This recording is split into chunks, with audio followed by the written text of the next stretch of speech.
Yo, what's going on guys, Arekkz here and welcome back to another Monster Hunter Cross video and another episode of the Weapon Workshop.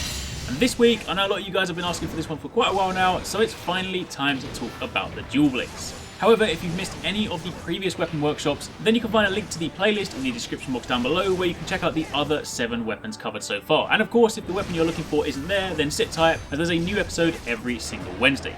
Now let's get started. As always, we're going to kick things off in guild style because this will be most familiar to those of you coming over from Monster Hunter 4 Ultimate. The main difference being your ability to also equip 2 hunting arts. In fact, that's really the only difference. If you use dual blades in 4 Ultimate, then guild style is pretty much identical. However, in the event you didn't, then let's start from the top. First of all, with your weapon sheath, pressing forward and X will perform a running stab. This is great for closing the distance between you and a monster, and you can also use this to begin your combos. And with your weapon drawn, you can also replicate that same move by pressing X and A. Now pressing X will perform your basic diagonal double slice.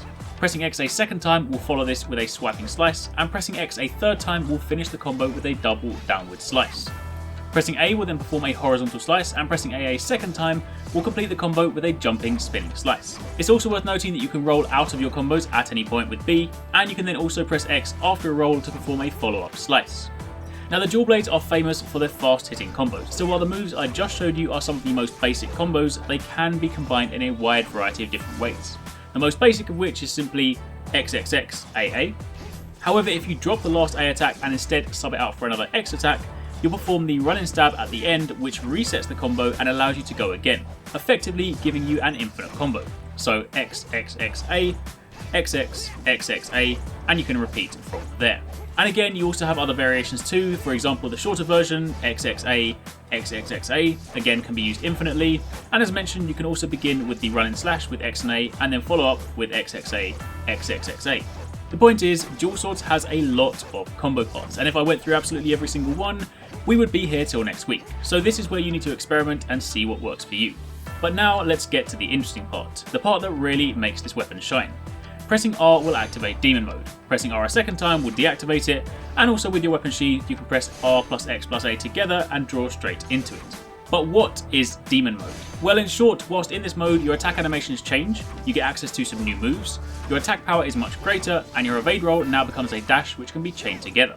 However, it's worth noting that this move heavily depletes your stamina, so while you have stamina, you can take advantage of these benefits, but once it's gone, you're back to normal. And that is also one of the main reasons that a lot of people like to use dash and mega dash juice with this weapon, simply because it keeps your stamina at max, and you then no longer need to worry.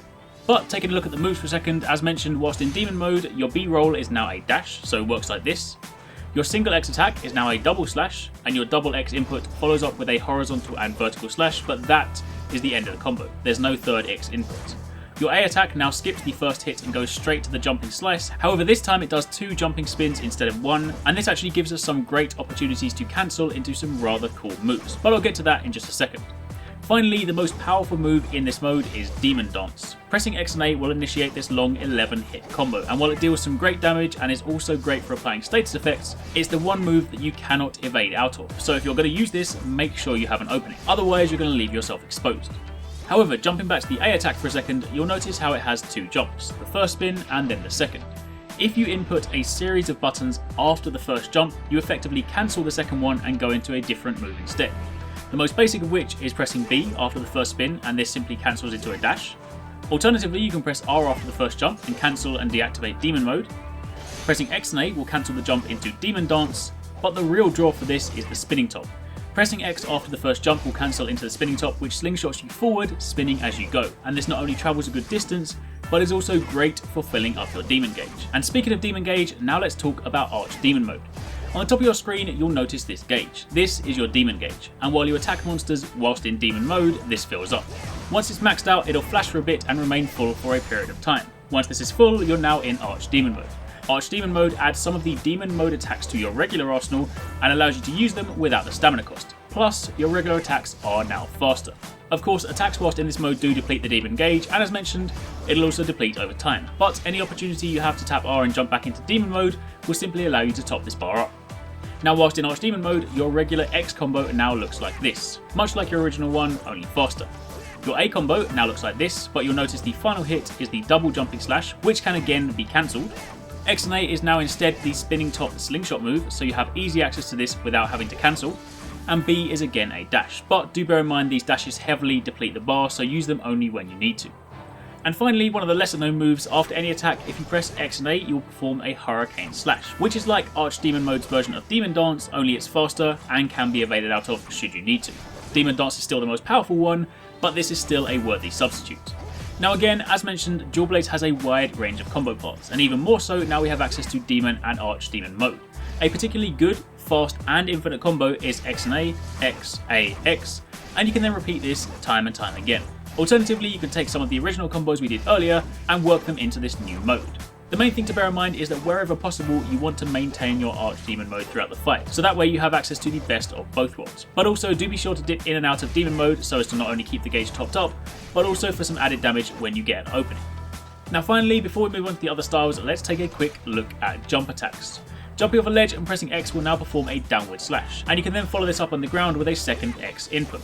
Pressing RX and A together whilst jumping off a ledge will allow you to go into Demon Mode, and whilst in either Demon or Archdemon Mode, dashing off a ledge will result in the spinning top move. Once again, the initial draw for a striker is always going to be the ability to equip 3 hunting arts, and Dual Blades has some pretty interesting ones which we'll take a look at shortly. But the style itself actually has some pretty drastic changes, and depending on how long you've been playing Monster Hunter, this may or may not be a big deal for you. To begin with, the base moves are the same. You have your triple X combo, your double A combo, your run in X and A attack, R still activates Demon Mode, B still dashes, your Demon Mode moves are the same, and you even have Demon Dance. However, there's no Demon Gauge, and no Demon Gauge means no Archdemon Mode.